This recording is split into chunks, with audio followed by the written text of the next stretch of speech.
Look, I ain't no angel, all right? Never was, never will be. But you know what? Women, they can't resist me. It's not the looks, not the money, it's the game. And bruh, I'm the best there is at playing it. Call it what you want. Charm, confidence, or just straight up knowing what makes people tick. Me, I call it survival. They call me Slim. And if you're sitting there thinking that name comes with some noble backstory, like I earned it doing something respectable, let me stop you right there. Slim ain't short for no hero or some boy next door. It's who I am, a guy who lives lean, cuts deep, and always stays sharp. People think I'm smooth, like polished stone, but stones, they're cold. I'm warm enough to get close, but sharp enough to leave a mark. And trust me, I leave marks. Now, I wasn't always this way, or maybe I was. Hell, I don't even know anymore. My mom used to say I had a silver tongue since I was old enough to talk. Said I could charm the devil out of hell if I really put my mind to it. But let me tell you something about her. She wasn't no saint herself.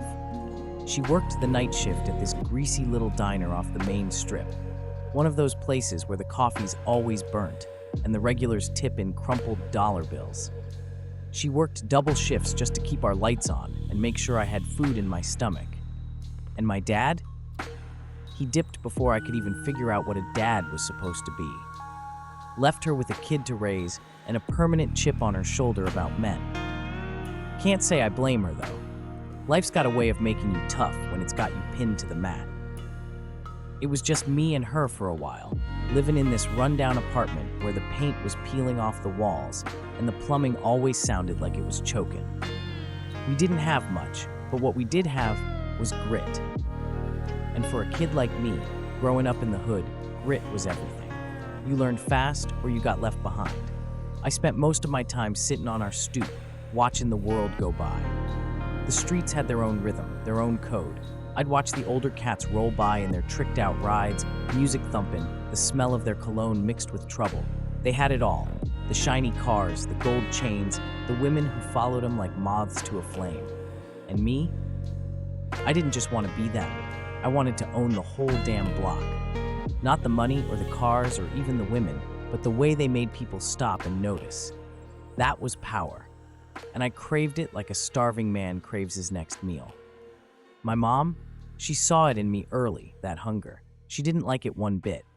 Did everything she could to keep me on the straight and narrow. Signed me up for basketball, dragged me to church, even forced me into the choir. And for a while, I played along. But the streets, they've got a pull, man. It's like gravity. You don't even realize it's got you until you're too deep to climb out. By the time I was 16, I was already getting my feet wet. Darnell, one of the older cats on the block, saw me hanging around and decided to take me under his wing. Showed me the ropes, taught me the hustle. He was like a big brother, except he didn't sugarcoat nothing. The game ain't about muscles or money, he told me. It's about confidence. You act like you own the place, and people gon' believe it. And let me tell you, I believed it. I started small, practicing my hustle in the little cracks and corners of life. I'd talk my way into parties I wasn't invited to, borrow money with no intention of paying it back. But my real talent, that came when I figured out I had a gift with women. It wasn't about the pickup lines or the fake smiles. Nah, it was deeper than that. I learned how to make a woman feel like she was the only one in the room. I'd look her in the eyes just long enough to let her know I was serious. I'd say her name like it was some kind of secret, like it meant something to me. And the real trick? Listening. Women love to talk, man. And if you make them feel heard, they're yours. Fast forward a few years, and I wasn't just playing the game, I was running it. By the time I hit 21, I was walking into clubs like I owned them. Didn't need the flashiest clothes or the fattest wallet. All I needed was my swagger. Walking in and feeling the room shift, that's a high like no other. But like I said, you play with fire long enough, you're gonna get burned. And me, I was fireproof, or at least I thought I was. Until the night I met Keisha. It was a Friday night, and I was posted up in VIP like a king on his throne.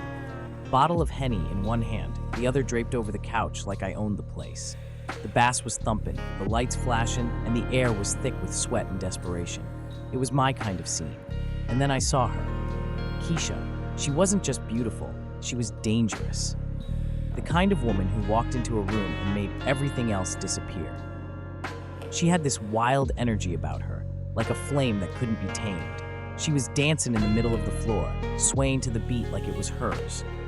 Every guy in the place was watching, but none of them dared to get too close. She had that look in her eye, sharp, fierce, untouchable, perfect. I slid up smooth, like I'd done it 1,000 times. "Girl," I said, leaning in just enough to catch a whiff of her vanilla and danger scent. "You trying to make me fall in love tonight or what?" She looked at me, smirking like she already had me figured out. "That line work on all the other girls?" "Nah," I said, flashing her my best grin. "Just the ones worth it." She laughed, and in that moment, I knew I had her. But what I didn't know? Keisha wasn't like the others. She was a storm I wasn't ready for. And me, I was about to find out just how much damage a storm can do. Let me tell you about Keisha. She wasn't just a woman. She was a force. Eyes like fire, sharp and dangerous, with this air about her like she was untouchable. A body that could stop traffic, sure, but it wasn't just the curves that turned heads. It was the way she moved, like she owned every room she walked into, and just enough crazy to keep things interesting. Perfect for me. Light up a room and burn it down in the same breath. She wasn't the type to fall for just anyone, and that's what made her a challenge. And me, I live for a challenge. We started talking that night, and it didn't take long for her to open up. She told me about her life, foster homes, dead-end jobs, always having to claw her way to where she wanted to be. She told me she didn't trust easily, but for some reason she felt like she could trust me. People always say that to me. It's a gift, I guess. I know how to make people feel seen, feel heard. And Keisha, she needed to be heard. I listened to everything she said, every little detail. The way she talked about her past, her dreams, her fears. It was like she was handing me the keys to her soul. And me, I took them. That's what I do. Keisha thought I was a big shot hustler, and I let her believe it. Told her about the businesses I ran, the deals I had in the works. It was all lies, of course, but she ate it up. Women like Keisha, they want a man who's going places, a man who can make them feel secure and excited at the same time. And I made her think I was that guy. The truth? I was hustling her too. Every move I made with Keisha was calculated. Every date, every compliment, every little gesture, it was all part of the plan. I took her to the fanciest spots, made her feel like she was the only woman in the world, and she loved it. She fell for it, hard. But the real play? That came later. One night, we were sitting in her apartment. It was one of those places that didn't match the neighborhood. Hardwood floors, big windows, and a view of the city that looked like it belonged in a magazine. We were sipping wine, her idea, not mine, and talking about the future. She started telling me about her cousin, this real estate guy who was always looking for new investments. My ears perked up. I leaned back, swirling the wine in my glass like I actually cared about it. "You know," I said, all casual, "I've been working on this business idea, something big. Just need a little capital to get it off the ground." She bit, just like I knew she would. "Tell me more," she said, leaning in, her eyes bright with curiosity and trust. So I spun her a story, told her about this fictional business I'd been working on, something vague but impressive, a mix of real estate and tech that sounded just legit enough. By the end of the night, she was on the phone with her cousin, hyping me up like I was the next big thing.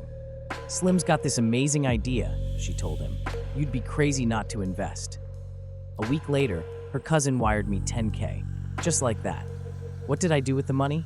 I started something, all right, a weekend in Miami with another girl on my arm. Her name was Tasha, sweet girl, quiet, dependable, the kind of woman who wouldn't question where I was or what I was doing.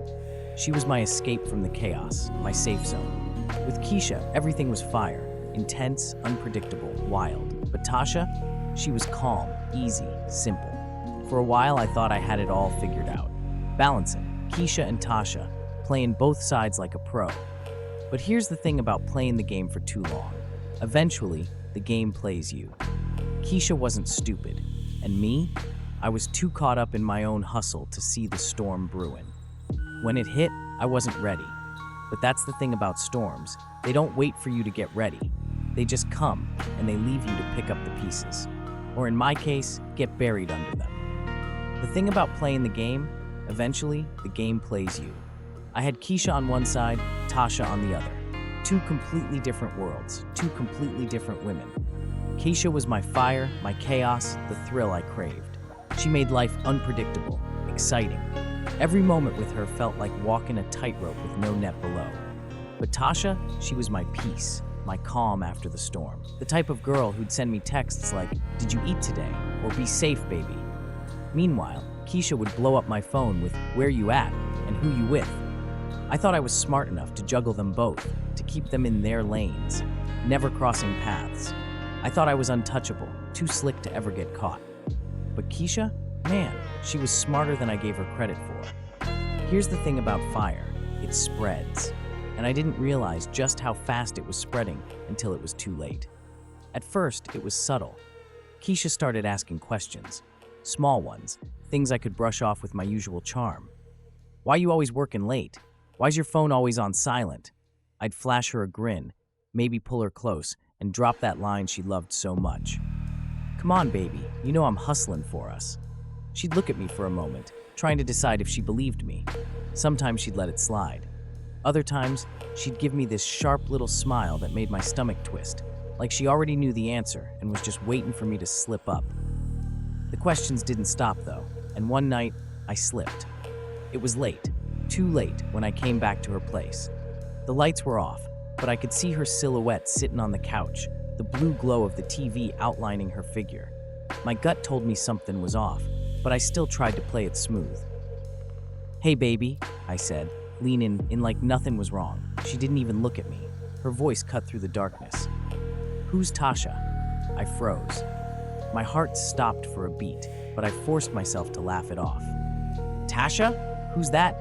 She turned her head just enough for me to see her eyes, cold, sharp, and filled with something that made my blood run cold.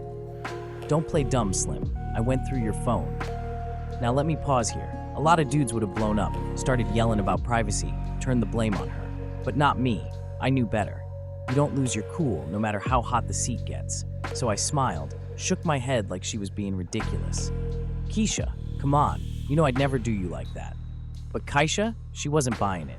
She reached for her bag and pulled out a stack of papers, printouts of texts, emails, even my damn bank statements. Apparently, my little trip to Miami wasn't as low-key as I thought. "You lied to me," she said, her voice cold enough to freeze hell over. "You played me."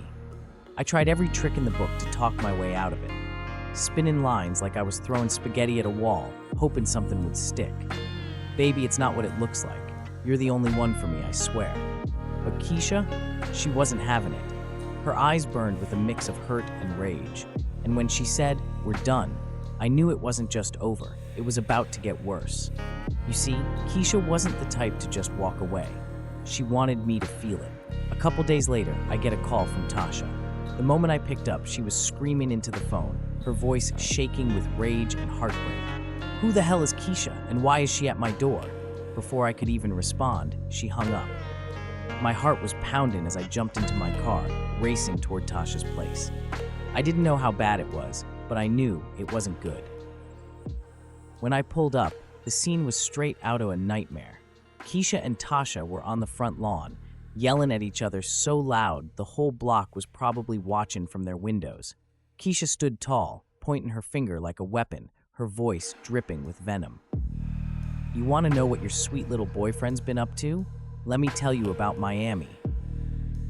Tasha was crying, her voice trembling as she shouted back, "Why would you do this? Why would you even come here?" And me, I just stood there, frozen, caught in the crossfire. For the first time in my life, I didn't have the words. My mouth opened, but nothing came out. All I could think was, how the hell did I let this happen? For a second, I thought they were going to throw hands. Keisha took a step forward, her fists clenched, and Tasha stepped back, her voice shaky. "Get off my property," she said, trying to sound stronger than she felt. Then they both turned to me. Tasha's tear-streaked face broke me a little. "How could you do this to me?" she asked, her voice cracking under the weight of her pain. Keisha, though, she just smirked, like she'd already won. "You thought you could play me? Guess what, Slim? Game over." But it wasn't over. Not for me. Keisha wasn't just satisfied with exposing me, she wanted to ruin me. The next few days were hell. Keisha took to social media, airing out all my dirty laundry. She tagged Tasha, posted screenshots of texts and photos, even threw in a couple of creative embellishments for good measure. My phone wouldn't stop buzzing. Friends, family, even women I hadn't seen in years hit me up, demanding answers. My reputation? Gone. My game? Dead. I tried to fix it, to smooth things over with both of them, but the damage was done. Tasha blocked me on everything. Keisha? She didn't block me. She wanted me to see every bit of destruction she left in her wake. And me? I was left standing in the wreckage, wondering how I went from being the king of the game to its biggest fool. The thing about fire, it doesn't just burn you, it leaves scars. And this was a scar I was going to carry for a long, long time. That's the thing about karma. It doesn't creep up slow, doesn't give you time to prepare or make peace with yourself. It hits like a damn freight train, full force, knocking you flat before you even realize it's coming. And when it hit me, it didn't just hurt, it destroyed. Keisha didn't just leave, man. Nah, she wasn't the type to walk away quietly. That would have been too easy, too merciful. Keisha, she wanted me to feel everything. Every ounce of pain, every shred of betrayal, every moment of heartbreak she'd bottled up inside her. And trust me, she made sure I felt it. At first, it was little things, things I could shrug off. My phone stopped ringing as much. The boys weren't hitting me up for deals or hookups anymore. The late-night texts from women? Gone. I figured it was just a slow week. Happens to everybody, right? But then I noticed something else. People around me started acting different. The bartender at my usual spot barely gave me a nod. The dudes I'd dap up on the block gave me side eyes instead. Their conversations turned into whispers when I walked by. Even my neighbors, the ones who always gave me a quick, "What's up?" suddenly looked too busy to even acknowledge me. I told myself it was nothing, just my imagination playing tricks on me. But deep down, I knew better. Keisha was up to something. I just didn't know how deep it went yet. Then, the bomb dropped. Turns out, Keisha had been real busy. She went through my entire life like a hurricane, leaving no corner untouched. She hit up everybody, my friends, my family, even my business contacts. She told them everything. Every lie I'd told, every hustle I'd pulled, every dirty little secret I'd kept hidden. And bruh, she had proof. The day my mom called me was the day I knew I was done for. Her voice was tight, clipped, like she'd been crying but wasn't about to let me hear it. "Slim," she said, "Keisha told me what you've been up to. Is it true? All of it?" I couldn't even respond. What could I say? She already knew. When she said, "You're not the son I raised," it felt like something inside me cracked. I hung up after that. Couldn't face her. Couldn't deal with the shame.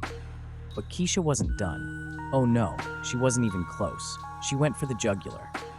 One day, out of nowhere, she showed up at my job, walked straight past security, looking like she owned the place. She marched right into my boss's office with a folder in her hand. A folder packed with evidence of every scam I'd pulled, every lie I'd told, every shady deal I'd made. Emails, screenshots, receipts, it was all in there. And the kicker, she didn't just present it, she made it personal. Looked my boss dead in the eye and said, "This is the kind of man you've got representing your company. You really want to trust him?"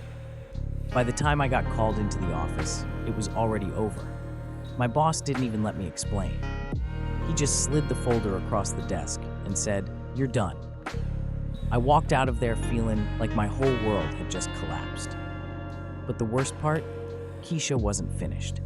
She didn't just want to ruin my job, she wanted to torch my entire reputation. She started calling up my clients, exposing me to anyone who'd listen. Some of them didn't believe her at first.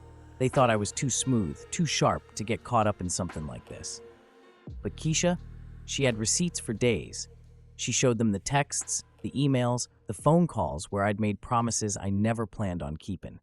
She showed them photos of me living it up in Miami with Tasha, laughing and drinking on the same nights I told Keisha I was working late. One by one, my clients dropped me. The gigs dried up, the calls stopped coming. In the span of a week, Keisha turned me into a ghost. I tried to fight back, tried to call her and beg her to stop. Told her I'd pay her back, make it right, do whatever it took. But Keisha, she just laughed. "This ain't about the money, Slim," she said. "This is about you feeling what it's like to lose everything, like you made me feel." And damn, did I feel it. One day, I was counting cash, drinking whiskey, feeling like the king of my world. The next, I was sitting in a rundown motel on the edge of town, staring at a cracked ceiling, surrounded by nothing but regrets and a pack of cheap smokes. My bank account? Empty. My reputation? Gone. Even Tasha wouldn't take my calls. She blocked my number, packed up her apartment, and left town without so much as a goodbye. All she left was a cold text. Don't ever contact me again. I tried to bounce back, but it was like the universe was done with me. Every door I knocked on slammed shut. Every hand I reached for pulled away. Even the streets, the place I thought would always have my back, turned cold. But Keisha still wasn't done. One night, after weeks of spiraling, I stepped outside my motel for a smoke.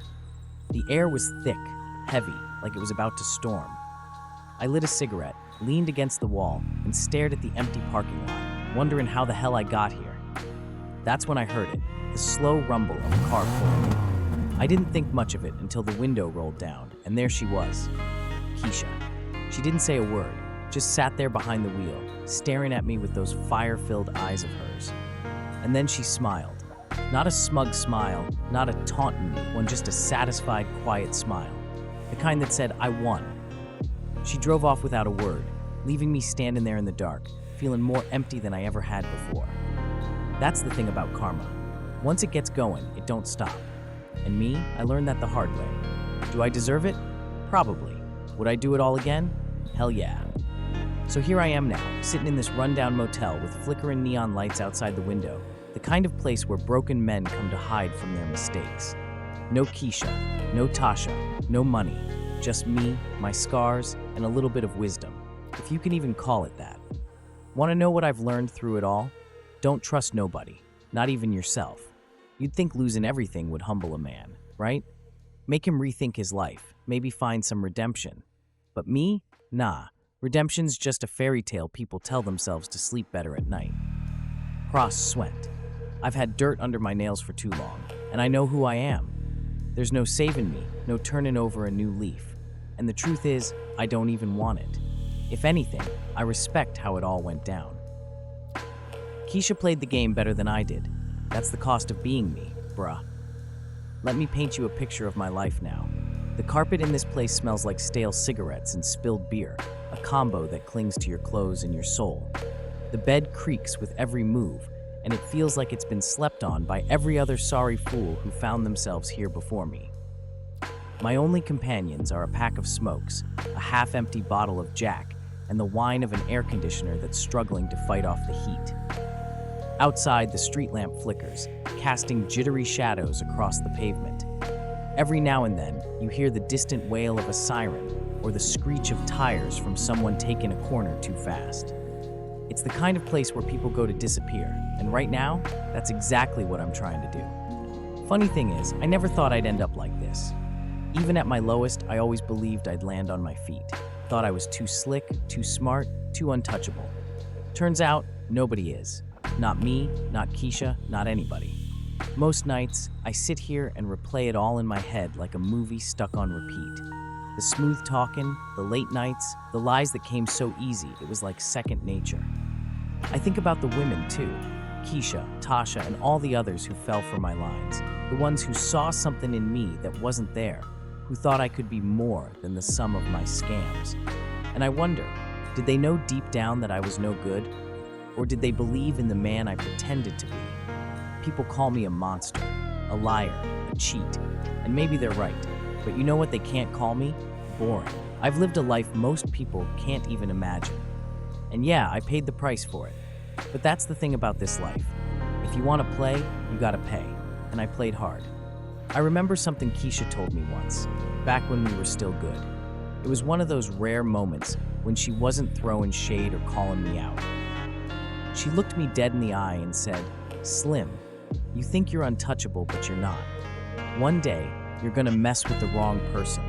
And when you do, it's gonna hurt like hell." She wasn't wrong. It did hurt. Losing everything, that's a special kind of pain. But it doesn't break you, not in the way you think. It hardens you, makes you colder, sharper. And maybe that's what I needed. Maybe I was too soft before, too cocky. Now, don't get me wrong. I'm not sitting here playing the victim. I know I brought this on myself. Every scam I ran, every heart I broke, every lie I told, it all led me here. This empty room, this empty wallet, this empty life. It's all mine. I earned it. But if you're expecting me to say I'm sorry, don't hold your breath. I'm not sorry. Not for a damn thing. You don't survive in this world by playing nice. You survive by playing smart. And sometimes you lose. Sometimes you get outplayed. That's just the way it goes. The only thing I really regret, if I'm being honest, is not seeing it coming sooner. I should have known Keisha was too sharp, too quick. She had a mind like a razor. And me? I underestimated her. Thought I could keep her in the dark forever. Big mistake. But even now, I can't hate her for what she did. Hell, I admire it. She took me apart piece by piece and didn't even break a sweat. If that ain't power, I don't know what is. So, what's next for me? Honestly, I don't know. Maybe I'll crawl my way back up, find some new angle, a fresh hustle. Or maybe I'll stay right here in this motel, letting the world forget about me while I drown my regrets in cheap whiskey. Or maybe, just maybe, I'll figure out something else, something new. People love a comeback story, right? But don't get it twisted. I'm not trying to change or become some better version of myself. That's not who I am. I'm Slim. Always have been, always will be. Redemption? It's a nice idea, but it ain't in my DNA. So yeah, karma got me. Hard, but if there's one thing I know, it's this. You can knock me down, but you can't keep me there. I'm still here, still breathing, still thinking. And as long as I've got that, there's a chance. A chance to play the game again. A chance to win. Because at the end of the day, I'm not a nice guy. Never was, never will be. But people, they'll always underestimate me. And when they do, that's when I'll remind them why I was the best. Even broken, even beaten, I'm still me. And that's enough.